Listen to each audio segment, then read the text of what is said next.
then we woke up this morning and Jake goes, I'm going to see how long it takes the woke right to say Israel did this. Yeah. And there it was all over the place, right, Jake? Yeah, I wish there was like a polymarket betting thing. I had made a joke yesterday privately to Hannah. I was like, watch him do this. And right after I said it, I was like, oh shit, they're probably going to do that. But it makes me sick, not because of my politics, but because we still don't know. I mean, as of now, at the time of this recording, the shooter is still at large. We know very little. And you and I have, you can go check our social media if you don't believe us, been very good. We have not said anything because we're waiting. Check this out. You can do Or this too. facts. You're waiting for facts. So why get all political? Why pull it out? Why do that? You don't even know who the shooter is.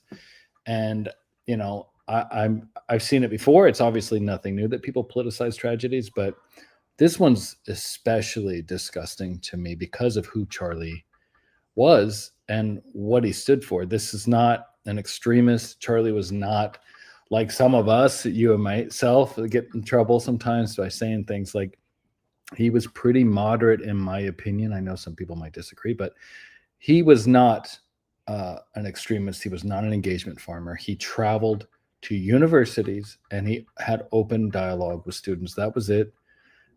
He had open dialogue with the left, and they tried their best to cancel him, Yeah. to prevent him from speaking inside the institutions. So he set up booths outside to speak to the people, Yeah. because he just, I mean, I mean, he did what Jesus would have done Yeah. or did do. He brought the people to him and he kindly and with respect spoke to them and with fact shot their mania down Yeah. with absolute fact, scientific, historic, and spiritual from his own heart. So, you know, it was very walk in the steps of Jesus, I thought. And of course, he was an evangelical Christian. And so he loved Israel. And well, they can't have all that in one package. Being rational, middle of the road, patriotic, religious, and liking Jews. They can't have that. Yeah.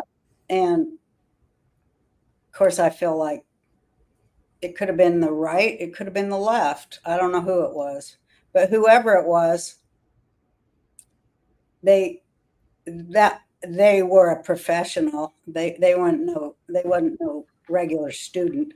I mean, it was one shot, and it was from I don't know how many hundreds of yards, but that's somebody that was trained. It wasn't just your regular activist. You know what I Well, mean?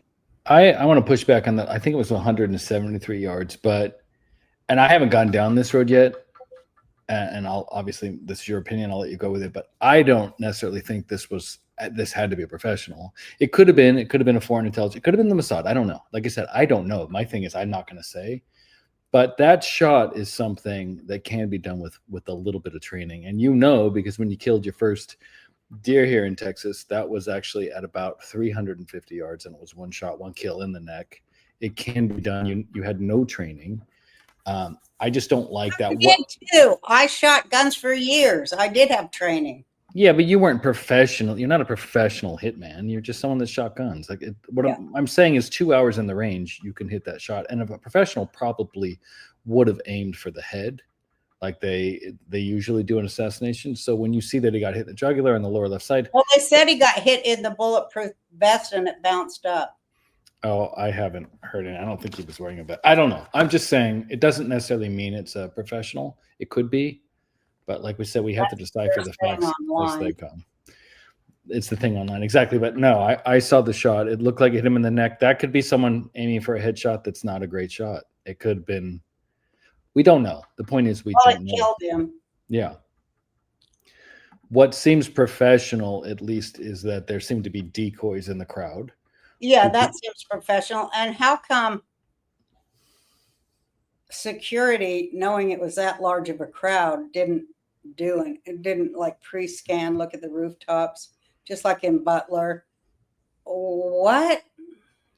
Well, I mean, we've met. I don't know how many thousands of kids were there, but you think it would have occurred to them. Well, I'm pretty sure security had cordoned off the area where he did it. The shooter was up on the rooftop, like 173, 200 yards How away. come they don't block off rooftops when people are gathering after this has happened to Trump?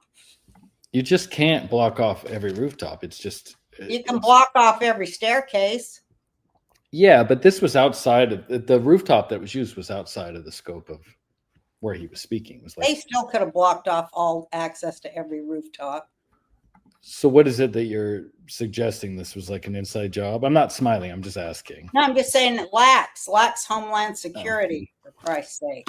Well, he doesn't get Homeland Security. He's a private citizen. He gets But private doesn't Homeland Security, when there's a large gathering of Americans, don't they have something to do with something?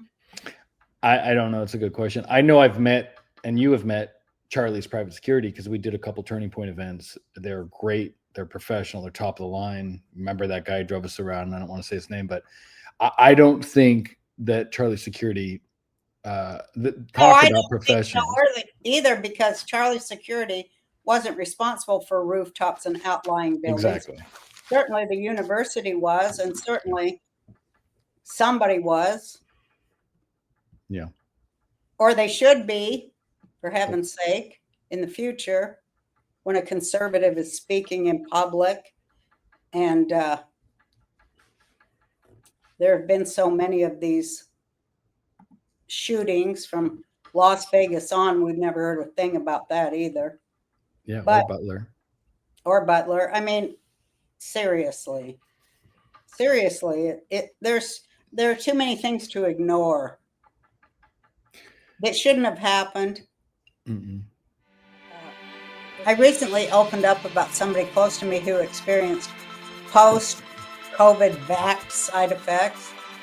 I did it in an interview, and it is hard to talk about. But well, she got the jab, and then she got the boosters, and after that, she was never the same. She told me that she felt like her body was on fire from the inside, burning, and she couldn't eat, and she was exhausted all the time and in pain, and no one in the medical system had any answers for her. So I've seen firsthand how isolating and scary that can be, which is why I want to tell you about the wellness company's Ultimate Spike Detox. Developed by Dr. Peter McCullough, this doctor-formulated blend is designed to help your body clear spike protein. Good. While also supporting your immune system, heart, and brain.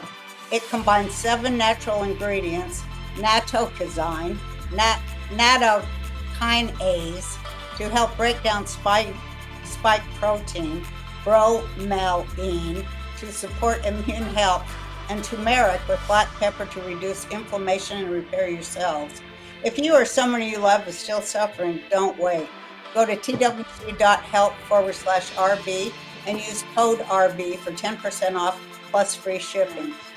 Well, don't you think that's part of this, is that something like this is so horrible that when it happens, your brain tries to rationalize, like, how could this happen? And I think a lot of us in that place, I think a lot of us are led to conspiracy theories or trying to figure it out. And maybe sometimes in that moment where you're in pain or you're in shock, you're not making the best intellectual choices. And I think it's best to always, in these situations, just wait and find out the facts. Because I'll tell you, having 2 decoys in the crowd and shooting from 173 yards away can be done by your typical leftist shit leftist, or whatever he calls them. A libtard can do that. They're not that dumb. They're smart enough to plan that, to have a couple decoys and make that shot. It doesn't have to be a foreign intelligence agency. I just want to put that out there. Well, we don't know if he's a lefty or a righty, because woke right and the woke left are the very same now. They're exactly the same. They spew the same thing, with the exception of some religion. It isn't even a known religion to the earth. It's a manipulated political religion. But they sound exactly alike except for that. And, I don't know which it was, but it doesn't matter really, because the people who are panicking, I think, because a lot of truth is about to come out. So they want to sow a lot of chaos. So maybe they just pick any big crowd. You know what I mean? Mhm. Any speaker in any big crowd, because they've got to have chaos. They've got to have, disruption, because a lot of things are getting ready to happen and a lot of facts are getting ready to come out, which they don't like. The facts about the nefarious things that these same people that are disruptors have been involved in our government for many, many years. So, it's kind of their theater that they don't care who they're assassinating or killing or, murdering. They don't care. Are you talking about the stuff coming out with, like, just correct me if I'm wrong, like Obama and Russiagate and all the stuff that Tulsi's turning up? Are you saying that they're so scared that they're doing this, or is there something else? What is it that you're inferring when you say stuff's about to come out? Yeah, and also about the 2020 election, and it's all the same people, of course. Yeah. But yeah, and they are also deeply embedded in our government, and they're also the same people. I loved hearing Trump today talk about, we're going to get to the bottom of this left. He called it leftist terrorism, which I was glad he named it that. Mhm. But he said we're going to stop it, including their funders. Okay. And that is very significant that he said that. And I imagine that struck terror in their hearts. But yeah, it's that too is going to come out. Oh, you see, my patience is growing.